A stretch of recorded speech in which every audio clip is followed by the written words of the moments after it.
Amiga e amigo investidor, esse é o Como Investir em agosto de 2024. Aqui eu vou falar um pouquinho do cenário da economia, das classes de investimentos e no final, de acordo com o seu perfil de investimentos, quanto você deveria ter em cada classe se você é conservador, moderado ou agressivo. O grande destaque do mês de julho, sem dúvida, foi a manutenção da taxa Selic em 10,5% ao ano. A esperada trajetória de queda da taxa básica de juros segue interrompida, porque algumas ameaças estão nos radares dos indicadores econômicos. Vamos aos cenários. Aqui no Brasil, embora no ano tenha havido crescimento da arrecadação de impostos, as despesas públicas seguem crescendo. A manutenção das despesas crescendo acima da arrecadação impõe pressões inflacionárias. Eu costumo dizer que a inflação é o câncer maligno das economias. A manutenção da taxa básica, a Selic mais alta, funciona como a quimioterapia para combater esse câncer. Então, houve consenso lá no Copom para a manutenção da taxa básica, até que melhores sinais de controles das despesas públicas sejam dados pelo Ministério da Economia.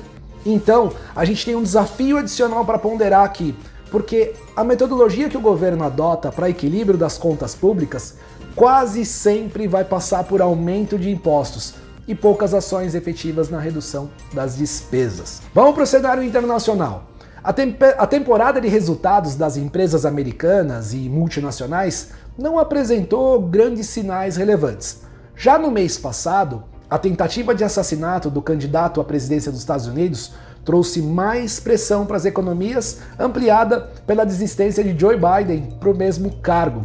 E o crescimento da economia dos Estados Unidos dá leves sinais de desaquecimento, permitindo um cenário em que a redução da taxa básica de lá, pelo Fed, seja possível já nos próximos períodos. Indo para a China, temos visto os dados decepcionantes. O crescimento do PIB é o mais fraco desde o início de 2023, tem uma recessão imobiliária permanente, a demanda interna segue enfraquecido, somando tudo isso, está levando o governo chinês a implementar mais medidas de estímulo por lá. Passamos pelos cenários, agora vamos para as classes de investimentos. Renda fixa pós-fixados. Aqui a gente tem os investimentos de menor risco, aqueles indexados aos juros básicos, a Selic e ao CDI, sendo que ambos são totalmente correlacionados, ou seja, se os juros sobem, melhora a rentabilidade, mas se os juros caem, cai a rentabilidade. A Selic atual em 10,5% ao ano segue com uma rentabilidade real, a rentabilidade acima da inflação, num patamar favorável. Então, essa classe segue relevante para todos os perfis de investimentos. As oportunidades estão no Tesouro Selic, em fundos de investimentos, DI, crédito privado, CDBs, LCs e etc. Renda fixa pré-fixados. São investimentos de baixo risco, quando se conhece a rentabilidade desde o começo do investimento até o seu vencimento. Embora o melhor momento dessa classe já tenha ficado para trás, ainda é possível de encontrar taxas de longo prazo próxima dos 12% a 14% ao ano, porém se sujeitando ao risco de uma eventual escalada dos juros básicos, então momento de cautela. A classe segue bastante oportuna para os conservadores e no balanço de risco dos demais perfis de investimentos. As oportunidades aqui estão em CDBs e LCs. Renda fixa e inflação, IPCA+. Investimentos de baixo risco, mas com risco de variação mais elevada do que a dos pós-fixados, porque aqui combinam os juros da inflação mais uma taxa pré-fixada.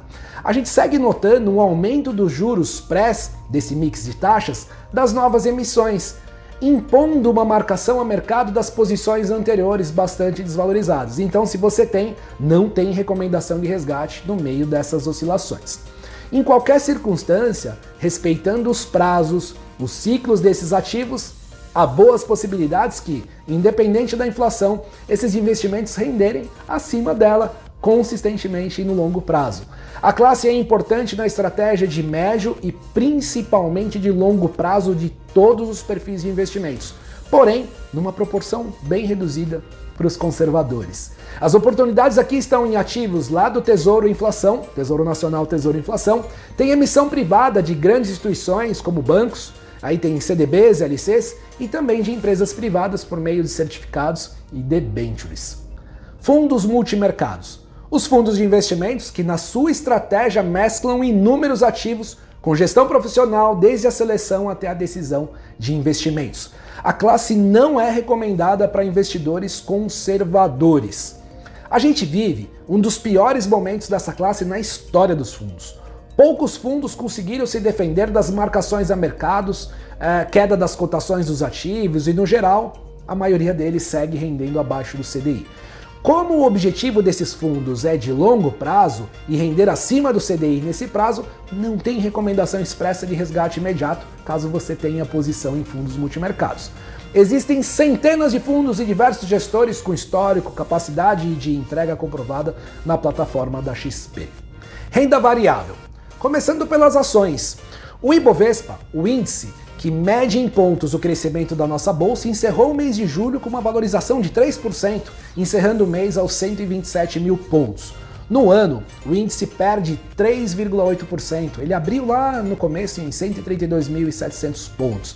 A XP indica como alvo do Ibovespa para o final desse ano em 145 mil pontos.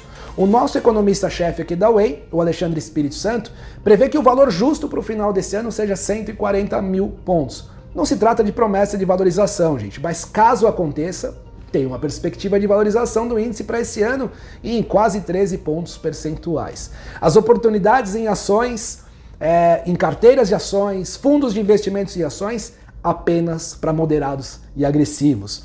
Em renda variável, os fundos imobiliários, o IFIX, o índice que mede os pontos da valorização dos ativos imobiliários negociados em bolsa, encerrou o mês com uma valorização de quase 0,5%. No ano, uma valorização de apenas 1,55%. As oportunidades em fundos imobiliários, carteiras de fundos imobiliários, apenas também para moderados e agressivos. Criptoativos. No dia 31 de julho, o Bitcoin bateu a maior cotação histórica em reais, acima dos 383 mil reais. Eu iniciei no mês de julho estudos para a próxima certificação profissional da América Latina para criptoativos, então em breve eu trago novidades aqui a respeito. Essa classe, no longo prazo, apresenta teses que sim, devem ser ponderadas para investidores que tenham alvos de longo prazo. Internacionais. Investimentos que derivam de ativos cotados em moedas estrangeiras. O dólar, a principal moeda do mundo, valorizou 0,5% no mês de julho e nesse ano acumula 16,6% em relação ao real. A gente tem a moeda cotada no mês de julho aos 5,67. A projeção do dólar para o ano é para queda, para 5,30, de acordo com o Copom, o que parece não embutir oportunidades. Porém, as nossas demonstrações de descontrole fiscal e confirmação da recuperação das economias estrangeiras podem impactar em um resultado bem diferente do esperado. As oportunidades na classe por meio de ativos, ETFs, todos eles negociados em bolsas, fundos internacionais, certificados de operações especiais e enfim, tem bastante oportunidade. Mas Rica, quais seriam as proporções da carteira de investimentos de acordo com o meu perfil? Se você é conservador, 85% renda fixa pós-fixados, 5% pré-fixados, 10% inflação. Apenas 3 classes de investimentos de renda fixa se você é conservador. Moderados, 55% pós, 7,5% pré, 15% inflação, 10% multimercados, 7,5% renda variável, 7,5% internacional. Agressivos, 40% renda fixa pós, 10% renda fixa pré, 15% renda fixa inflação, 12,5% multimercados, 15% renda variável e 7,5% internacionais. É claro que essas sugestões podem ser diferentes de acordo com a sua necessidade de liquidez e da personalização da estratégia de acordo com os seus objetivos pessoais. Quais são os ativos, os fundos, as carteiras e demais soluções para montar sua carteira? Para isso, existe o assessor, a assessora de investimentos. E claro, você pode vir com o Rica.